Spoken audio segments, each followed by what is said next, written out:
ClickUp Docs is like a Word document, Microsoft Word. Without the file structure to it. Yeah. No, yeah. I am giving you that point. That is a point for Notion. I'm giving you that point.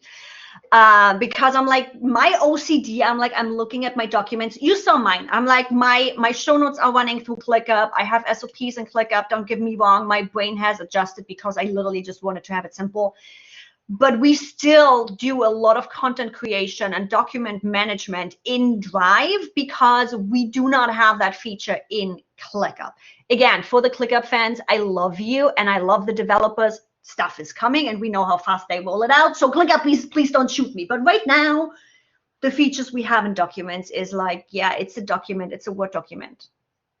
Don't talk about updates. ClickUp gets like one update a week. Notion says, we'll give you a timeline view in like a year and a month. So guys, what you don't know is behind the scenes, I had also jumped back into